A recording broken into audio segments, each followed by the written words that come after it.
Okay, let us continue for the second part of the first day's investigation, which there's nothing to investigate because nothing has happened yet. The 15th of April, Baker Street. See, that's why I hate grown-ups. All they do is feed you a pack of lies and take off away from ya. Oh really, Miss Lestrade? Tell me, is that overcoat keeping you warm? What? Oh my, surely you were given that. Yeah, the deed let me keep it, after I looked daggers at him for long enough. He went through the pockets and said, "Go on then, have it," before telling me to scarp her. Always pays off, giving people a look like you ate them. I can't help feeling that it's going to get you into serious trouble one day. What I really wanted was that nice shiny disc, mind? That music box disc? But Mr. Windybank said it was practically worthless. I think I'm gonna go and have another bash. Give him a long, hard stare. I think not, Miss Lestrade. We shan't enter Windybank again today. Why not? That's not fair. It can't be helped, I'm afraid. The police are investigating the scene now and taking statement from Mr. Windybank. But that is mine. I had the ticket for this coat, and it was this coat's pocket. There should be something else and all. That's what that rotten cove said, ain't it? Yes, he did mention something about another article, didn't he? Well then, that's mine too, whatever it is. Now she's really pushing her luck. Miss Lestrade, I think it's time to admit defeat. You've had your haul for the day. Yeah, and it's all your fault, Sholmes. So what are your plans now? Will you dine with us this evening? Come to eat with us, Gina, eh? Iris would be delighted to cook, I'm sure, and I might entertain you with a modest violin recital. Come eat with us! Come eat with us! No, Ta. Oh? Why would I want to come round your place, eh? Have you lost your head or something? Oh, Gina, come on! Don't be like that. Oh dear, she's gone. Having reviled on me quite unnecessarily, I might add. I can't help wondering if perhaps she might turn up anyway. Interesting. Once she's had a chance to calm down, I think there's a good chance she'll decide to come. Very well then. I'll inform Iris to set a place for our potential guests at the dinner table this evening. And one more thing. I should be glad of your company later too. Sorry? I believe I will have a rather splendid surprise to show you. Oh, how exciting! What is it? You shall have to wait and see, Mr. Sato. Until later, then. What surprise, Sholmes? I'm concerned.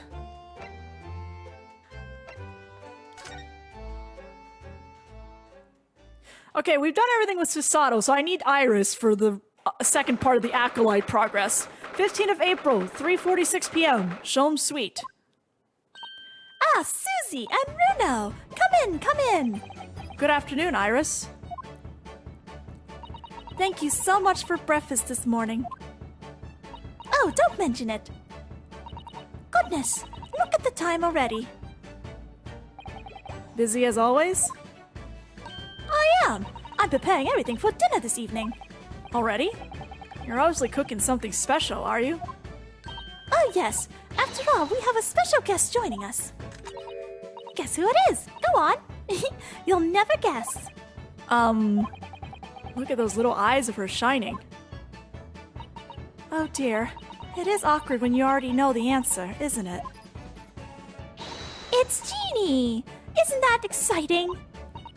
Oh, what a surprise! Yes, that's wonderful news. Wow, Iris seems overjoyed at the idea. Bring the Grim Reaper! I can't wait to learn some pickpocketing tips from a real professional. Oh yes, that does sound like fun. I'm not sure that's entirely appropriate. Are you, Mr. Naruhodo? By the way, Iris, What's Mr. Sholmes up to? Just dodging the question. Hurley? Oh. He's been like that ever since he got back. Hello, Mr. Sholmes. I beg that you won't speak to me. Sorry? I don't know who you are, but kindly take your leave. As you can see, I'm not here. I don't know how to respond to that. I do apologize. When he gets like this, he's completely oblivious to everything. Yes, I see. Really, he behaves just like a child sometimes. Hurley does. Mr. Sholmes and Iris have something of a parent and child relationship, don't they? Yes, except that Iris is clearly the parent here. Come to think of it, I wonder whether her real parents are. One of them seems to be kind of dead. What's the matter, Runo? You have ever such a funny look on your face. Oh, no, it's nothing. I know what it is. Why does this girl live here with Mr. Sholmes, you're wondering? Am I right? How? How did you... Oh, Runo, I can read you like a book. Ugh, this girl is dangerous. Don't worry, you can ask me anything. I won't mind.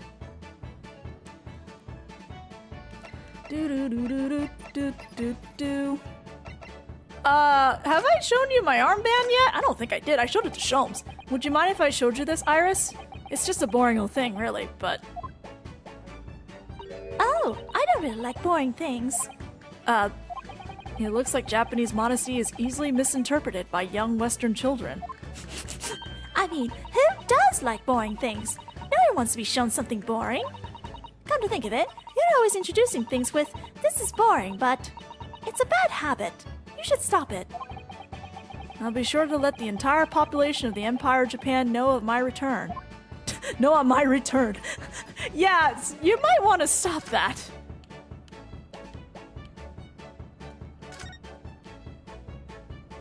Okay, nothing there. So, by Ginny, you mean Miss Lestrade, the young woman from the McGilded case 2 months ago, right? Yes, who also stole my experimental smoke grenade launcher. Although, after that trial, I invited her back here and we had dinner together. And now we're best of friends. Oh, what a lovely tale. Yes, now if I bump into her on the street, she runs away as fast as she can. Oh, good friends! And I chase after her down the back alleys. Interesting idea of friendship. And then I let her have the latest color of smoke grenade I've developed. Oh. There are so many beautiful colors in the world. Ginny wants me to make a whole rainbow. I suppose this means you've let Miss Lestrade keep the smoke grenade launcher, have you? Yes, that's right. I got bored of it anyway. Hurley always reacts the same way when I shoot him with it now. Poor Hurley. Oh, I can't wait for Ginny to arrive. It's been too long since she last came over. I'm so excited. I just hope she does actually come. Oh, she'll come! She's a tsundere. She'll come! I'm sure you've been wondering why it is that I live here with Hurley, haven't you? Well, it has crossed my mind. That and where are your real parents? My mommy and daddy aren't with me anymore. Mommy passed away when I was born, and at around the same time, my father, well, he had to go to a faraway land because of one of the cases he and Hurley were working on. Oh, wait a minute. Did you say he and Hurley? Yes. Daddy and Hurley were always solving mysterious cases together. She didn't mention that before. I mean, did you read the stories? Do you not remember a John Wilson? He wrote them all up in his diaries. That's one in the metal case over there. Really? He recorded them all? So, you mean it's true? Mr. Sholmes really did have a partner with whom he tackled some of his most taxing cases. Oh, yes. I mean, it's always nice to have one, isn't it? So Mr. Sholmes' partner was your father? Exactly. Hurley told me I wasn't allowed to look in the chest, but that only made me want to look even more, so I opened it up. I found your father's memoirs. And you found.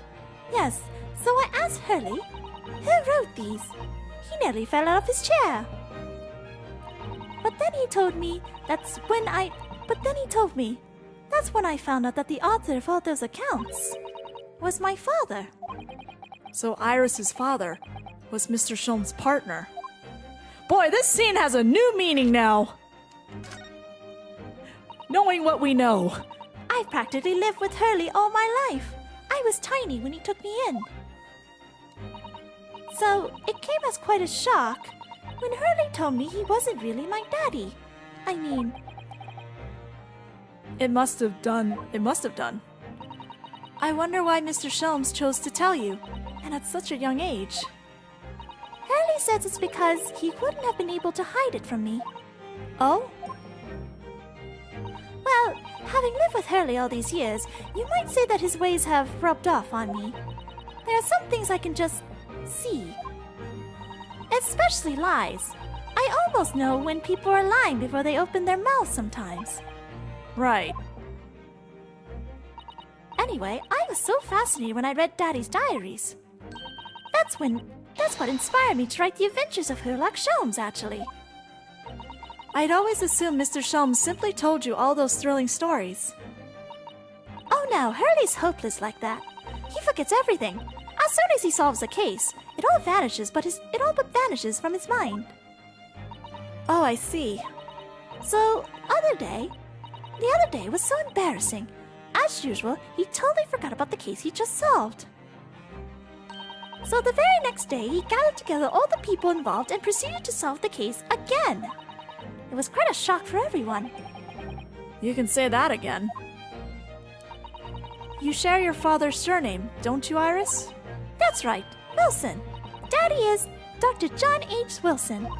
I learned from his diary that he's a doctor of medicine, you see. That's what prompted me to study so that I could earn a doctorate as well. Iris's father, who went to some distant land, and is a doctor by the name of John H. Wilson.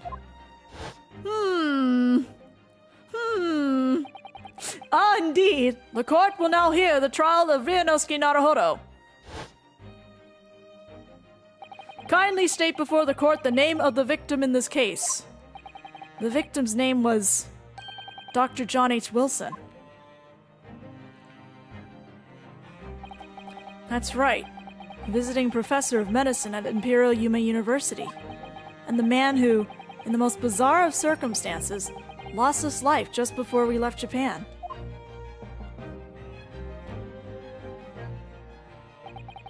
Mrs. Sato. Yes? Yeah, sure. I'm sure John and Wilson are very common names. Perhaps we shouldn't pursue this conversation any further at this time.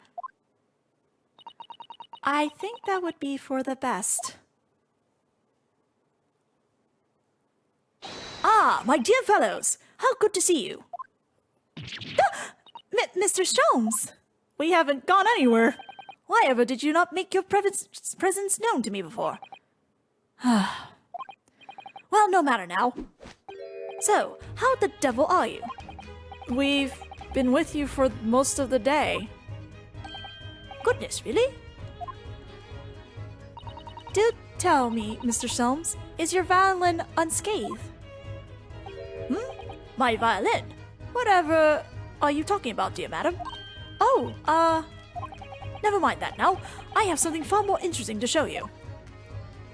Behold, my dear fellows. Oh, another music box disc. No, not another disc, Miss Sato. This is the one Gregson demanded we hand over as evidence, Mr. McGilded's disc. Oh my! Then, what's it doing here? It's a duplicate, Naruhodo. You know, at times, Mr. Naruhodo, I think that though I have an undeniable turn for detection, I may well be even more adept at larceny. Oh, that's the line. Oh, that would be wonderfully exciting. I'd be your pickpocketing assistant. And Runo could be our go-to lawyer if we ever got caught. That larceny line is in the extra. There's some extra lines that are not under voice for some weird reason, and that larceny line is definitely in the extra section. I'm gonna have to grab that later. As I drink water. Right. Plus, Susie has such beautiful handwriting, she could write all our menacing crime notifications. What are we, the Phantom Thieves? Yes, I'd be delighted. I'm just going to pretend this conversation never happened, I think.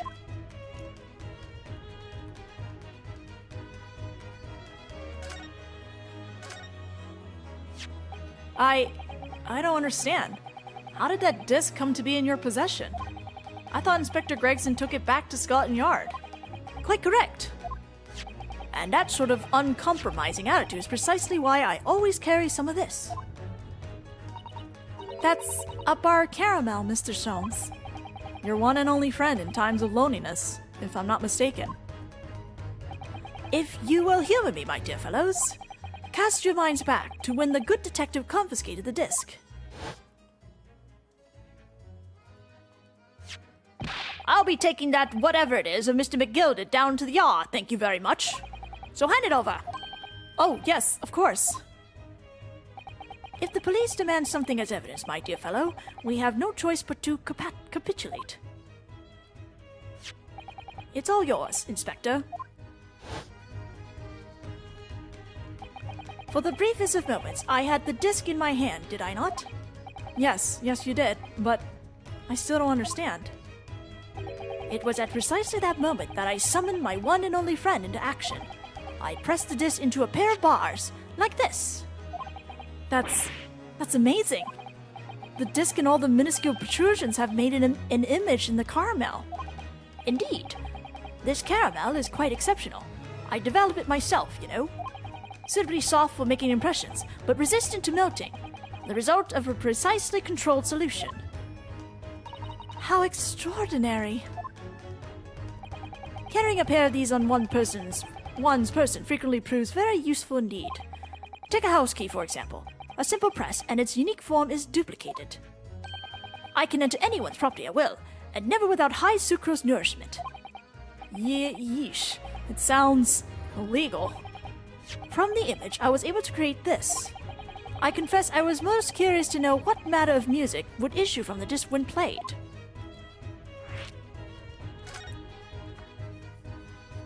Do tell us then, Mr. Sholmes. What music does this display? Well, unfortunately, I have no idea. No idea? None whatsoever. Are you familiar with the workings of a music box, my dear fellows? No, I'm afraid not. Goodness, you don't know, Runo?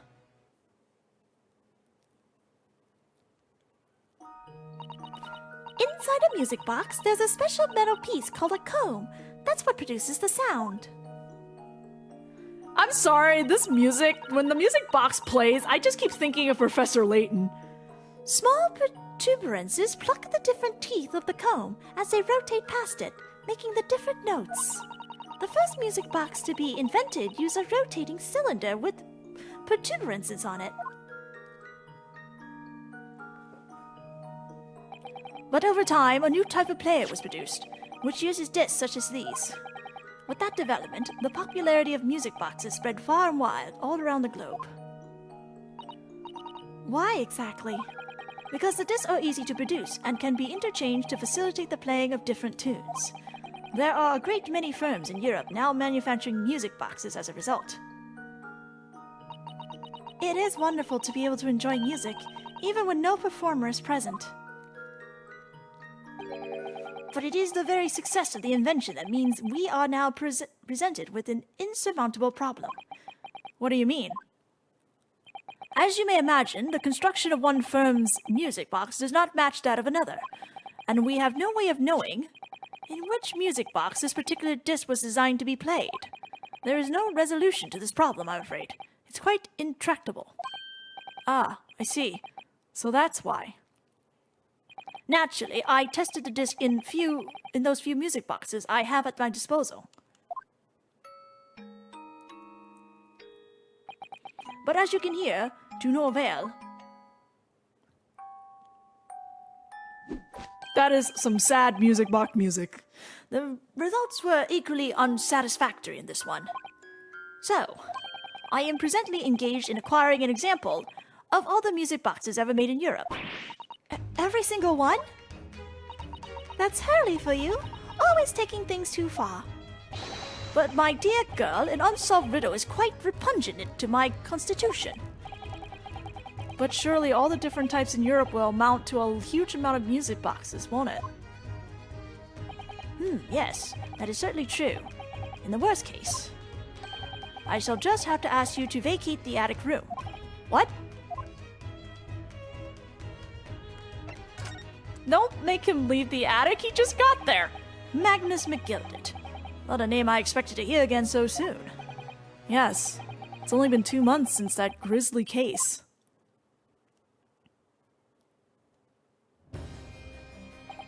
Mr. McGilded perished within hours of the trial's conclusion. Was it the curse of the Reaper? No one knows still now. The omnibus was reduced to a pile of ash. Not a shred of evidence remained. I'm gonna say this is a rather handsome illustration of Baroque. And with the man's death, the truth about the murder in which he was so intimately involved was buried. I feel like going through this again. I'm getting more and more attached to Baroque. Like, I like Baroque already as it is, but now I'm just sitting here like, I think I like him a little bit more, and it's really strange. Even though we successfully established Mr. McGilded's innocence in the trial, the newspapers are still claiming that it remains an unsolved case. I guess it's because I know everything about Asogi and Naruhodo at this point. I'm able to focus on other characters that were more or less kind of background for me. Like, I still love them, but not to the levels of Naruhodo and Ryunosuke, so I guess I can actually pay attention to more details about the other characters. The murder of the brickmaker, Mr. Thrice-Fired Mason.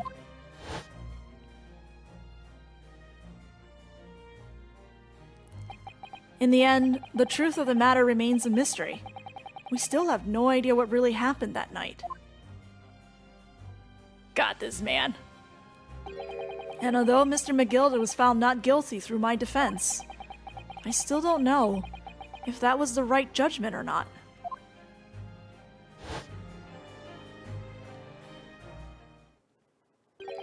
It would appear the case is not yet closed.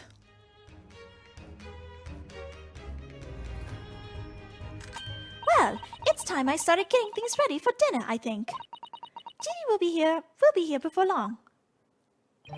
Thank you, Iris. Oh, well, you must let me help you then. Of course, Susie. There's plenty to do. I think I shall investigate the condition of my faithful performing partner. Now then, where did I leave it? Let this be a lesson to you, Mr. Sholmes. Never leave anything too precious with the pawnbroker. Yes, you may be right. He's gonna put it in the pawn shop later. Oh, that reminds me of something Mr. Windybanks said before. He said that he had a manuscript of Iris's in pawn. Didn't he? Did he? Yes, he definitely mentioned it. Mr. Sholmes' latest tale of otherworldly mystery lies dormant in my storeroom, were his words, I believe. So you heard about that, did you? I expect you were as incensed as I was. Oh, yes. The idea of such a wonderful story languishing in Mr. Windybank's storeroom, gathering dust. My dear madam, I'm quite sure I told you already. The pawnbroker's storeroom is the safest place for it, more secure than a bank's vault. And what about your Stradivarius, Hurley? Was that safe and secure? Well, there may be the occasional mix-up. Caused by a certain impetuous someone not too far from me now. Do you have any idea how long it took me to write that Baskerville story, Hurley? Oh, it sounds so exciting! The Hound of the Baskervilles. I should love to read it.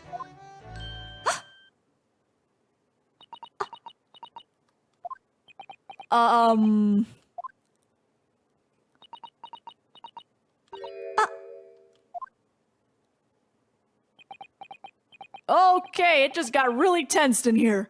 What's going on here? Why does it feel like an icy chill just swept through the room?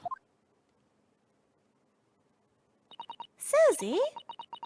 What did you just say? You said the Hound of the Baskervilles. But how could you know the full title? Well, that's because Mrs. Sato is such a great fan of all the stories about Mr. Sholmes, of course. But Bruno, the Hound of the Baskervilles has never been published.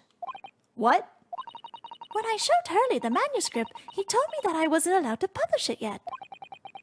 I don't understand. That's why you said that he keep it safe. Until it was right time for the story to be made public, you see? So that's why the manuscript is at Windybanks? And yet, how could Susie here know its title? Well, Hurley, what's going on?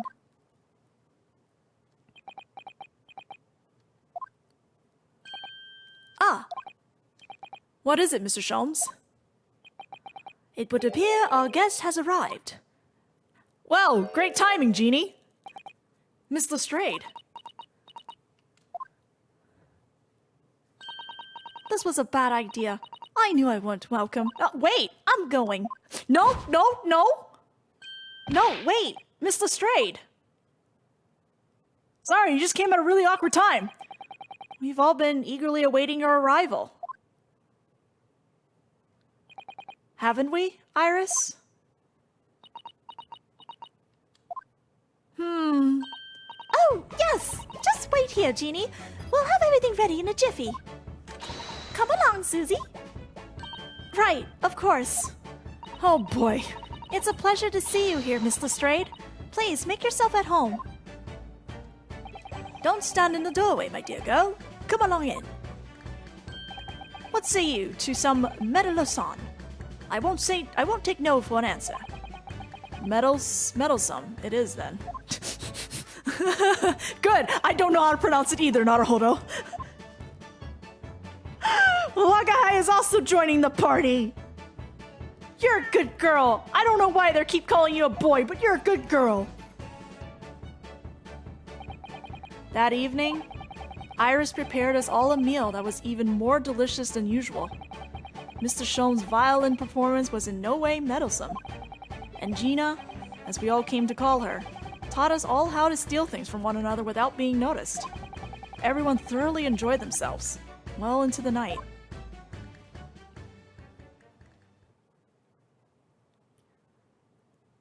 The 15th of April, 9:34 p.m., Naruhodo's Legal Consultancy. That was a very enjoyable evening, wasn't it? Oh yes, Iris' cooking was truly divine. And I feel as though I can still hear the enchanting strains of Mr. Sholmes' violin even now. Best of all, I bet I could steal the glasses from his lordship's face next time we're in court. Please don't. Hi, KB. Naruhodo-san, could I consult with you about something I wonder? What's the matter, Susato-san? It's about the telegram I received. Ah. The one that arrived first thing this morning, I suppose. I've been summoned. What? Summoned? What do you mean? The telegram was from the Lord Chief Justice's office. Lord Strongheart has asked to see me. The Lord Chief Justice? When? Tomorrow morning. What? Then we have to start preparing at once. Oh, no, that won't be necessary, Naruhodo-san. I've been summoned alone. Alone? What on earth for? I have no idea. I suppose I shall find out tomorrow. What's all this about? Whatever it is, it's making me feel very uneasy. Oh, who could that be, I wonder? Good evening, friends. Iris, hello again. Hi, Gina. Bless, she's so good. And Gina, too. Yes, Jeannie's gonna stay with us tonight. She's gonna sleep in with me. Oh, sleepover, sleepover, sleepover! Isn't that right, Jeannie? Well, yeah. How lovely. Let me make a pot of tea.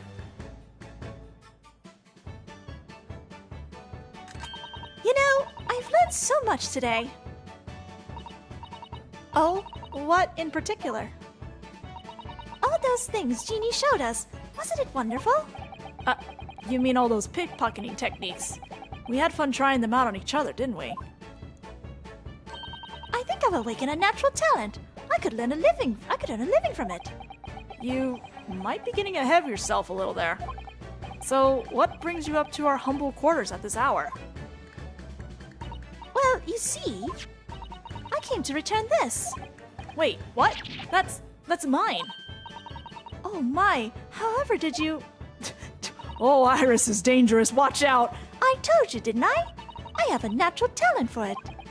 Oh, yes, I'd forgotten. Iris literally is a child genius. So anyway, here, you can have it back. Not that I really understand why you wear it, though. Thank you. All right then, good night. Yes, good night. I think Iris here is for something else. So this is your office, is it? What do you think, Jeannie? I think I wouldn't fancy me chances with a lawyer what lives in a place like this. Yes, me too. It seems as though Iris here still has something she'd like to talk about. Hi, Susato! I suppose she probably wants to talk about the manuscript. Yes, I suppose she probably does.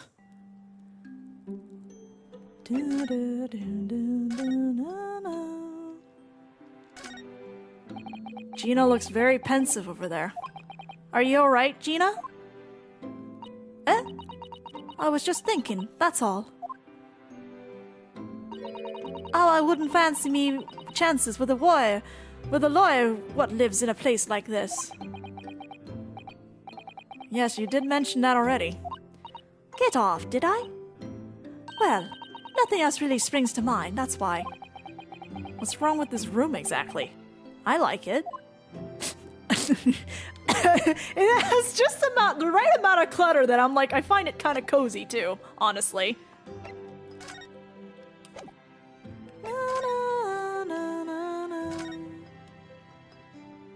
Bruno, what are you doing? Look, I'm not gonna steal nothing, alright? It's all junk anyway. Charming. I suppose I should engage our guests in conversation, really. Well, we can't do that yet. I think I have to do it for the latter part of the investigation. Iris, I suppose you're hoping to talk about the manuscript, aren't you?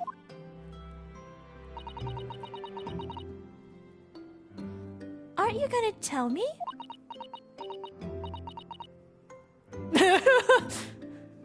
I'm so sorry. I needed a little more time. I need a little more time, please. Great, right, we don't find out until the second game what's going on. All right, I understand. I hope I haven't made you feel awkward. Oh no, not at all, Iris, not at all. I don't know what all this is about, really, but... It's a story you made up, is it, Iris? This manuscript or whatever you call it. It's not exactly a story that I made up. It's something I read in Daddy's diaries. Daddy's? That's right. I don't suppose I mentioned it to you before, Ginny, but... my daddy was Hurley's assistant once. His partner. Eh? They solved all sorts of strange and mysterious cases together. Is that right, mister? Apparently so. I was as surprised as you are, though. And Daddy wrote all the details of every single case down, you see, in his diaries. So I study them and write my stories based on what actually happened. So, where's your old man now then?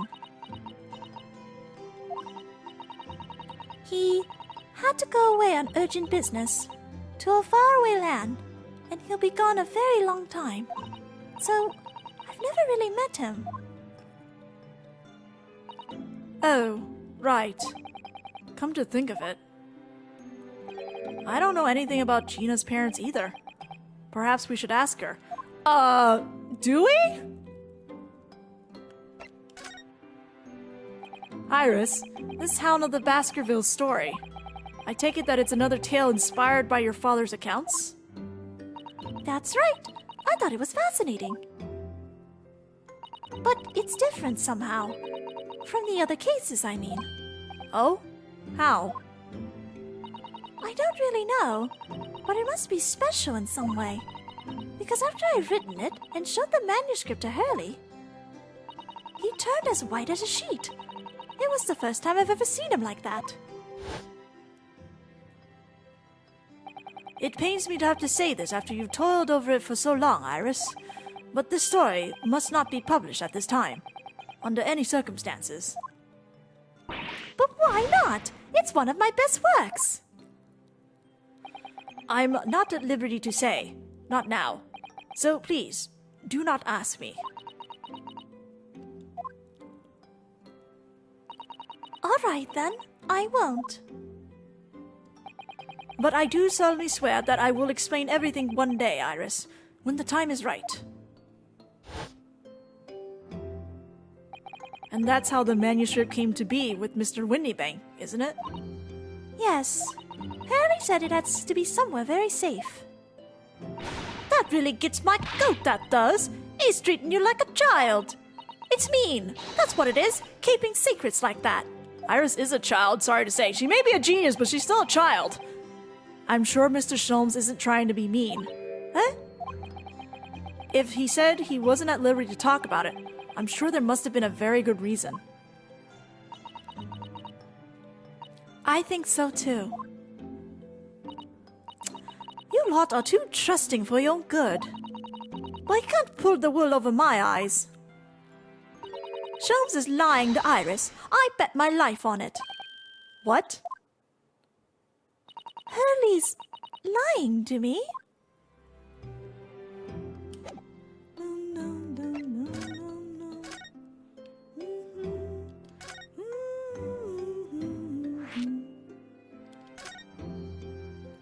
I've realized that I don't know anything about your parents, Gina. I ain't got any, have I? Never did have. Oh. Look, the East End's full of orphans like me. No one wants nothing to do with us from the minute we're born, not even our mums. But we all stick together. The older ones look after the little ones and make sure they get by. So that's why you're a pickpocket.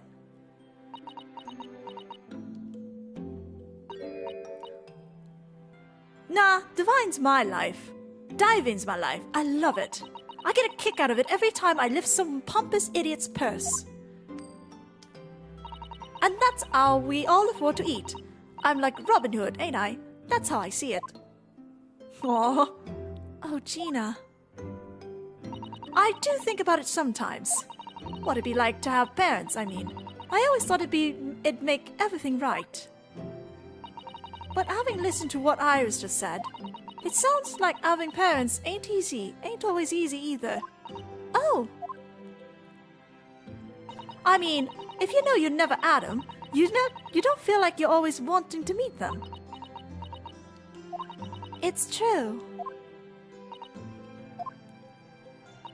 I do want to see Daddy. So much. Oh, Iris. Oh, Gina. Your accent is going to kill me. Gina, what did you mean when you said that you know Mr. Sholmes is lying to Iris? Well, he reckon he popped that manuscript or whatever, right? But come on, that's obviously a load of rubbish. Oh my, why would you think that, Gina? It's simple. If that story was really in old Windybank's storeroom, There's no way someone from halfway around the world, in other words, you, could know about it.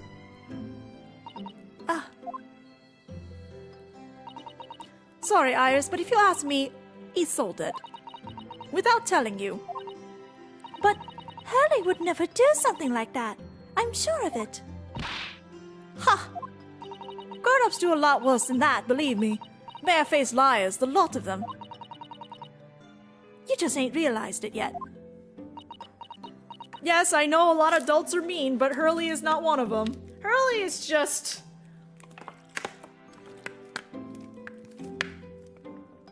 misplaced intentions is probably the way to put it. I'm telling ya, that mantle script ain't at Windybanks. You'd see if you had a look. Even if you think you can trust him, I don't. That Sholmes is a liar, like the rest of them. if I'm honest, I have wondered if Hurley's telling me the truth sometimes. See? Oh, but I don't mean that I think he sold it. I mean that I sometimes wonder if he might have hidden my manuscript somewhere I don't know, even though it's wrong of me to doubt him. Don't be too hard on yourself, Iris.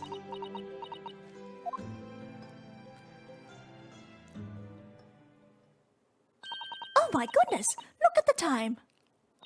Come along, Ginny, we should go back downstairs. Yeah, all right. And please, don't mention any of this to Hurley, will you? No, of course not. Good night then, Iris. Good night, Gina. You must let me make breakfast for you tomorrow morning. I insist. What, before you go see the Chief Justice? Oh, yes, please. I can't wait, Susie. Good night, then. Please don't steal anything as you're leaving. Iris, it sure is easy to forget, isn't it? Sometimes she speaks just like an adult, but deep down, she's still just a child. Well, I think it's time that I turned in for the night too, Naruhodo-san.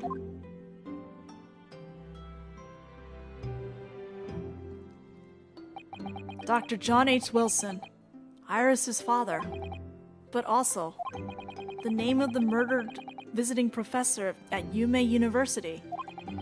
It can't be a mere coincidence. There's something deeper going on.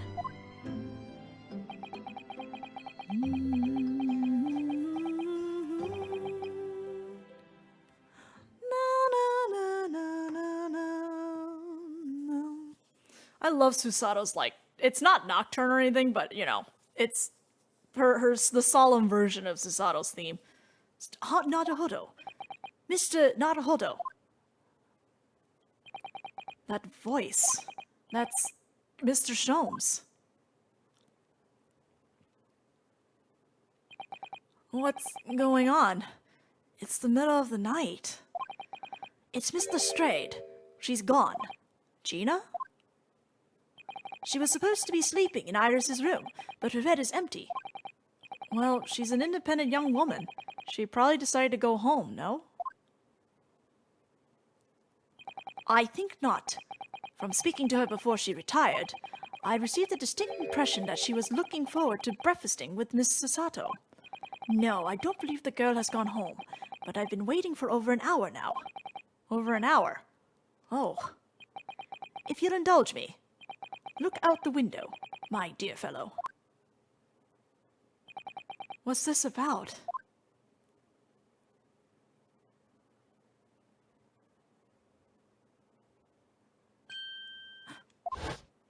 Wait a minute. Why is there light on at this time of night? That's Windybanks. That's Mr. Windybanks' pawnbrokery. Mr. Windybanks. Oh no. It's simple. If that store was really in old Windybanks' storeroom, there's no way someone from halfway around the world, in other words you, could know about it.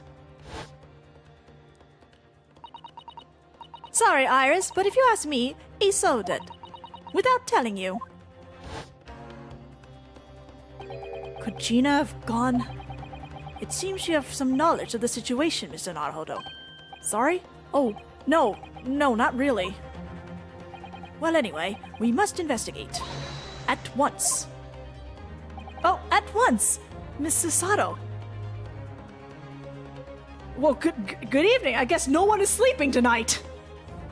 16th of April, 1:14 a.m. in the morning, Baker Street. The door to Windy Banks. It's open. And the lamp is burning. It must be Gina, mustn't it? Let us hope it's nothing more sinister. What? Come, there's not a moment to lose. Okay, there is a cutscene, but I do remember when I was trying to go through this on the Scarlet Study version, the game actually froze on me, and I'm a little paranoid now. I trust this game isn't going to freeze on me, but after what happened when I was playing this part, yeah, I got spooked. I'm going to resave just in case. Clearly something is afoot inside.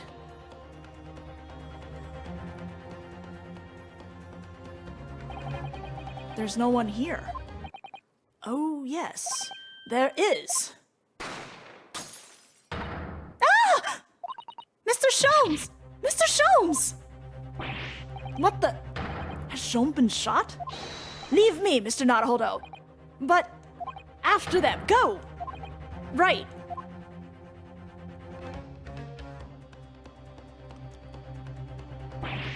Blast!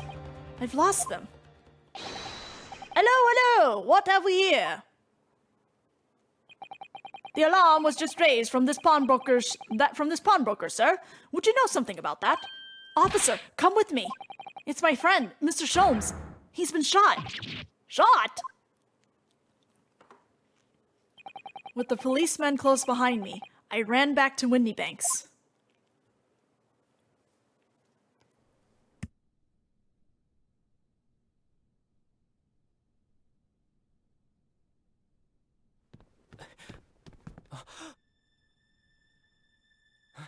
Mr. Sholmes! Mr. Narado. How bad is it? Never mind me, but there's much at stake. Behind that door.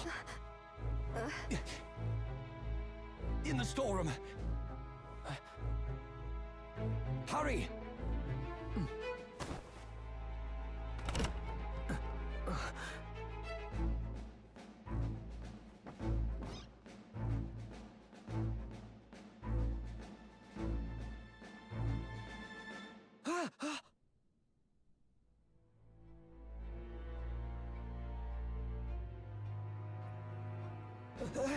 It's Gina! This appears to be another locked room situation. To be continued. Oh, well, all right. Why are there so many things? Okay.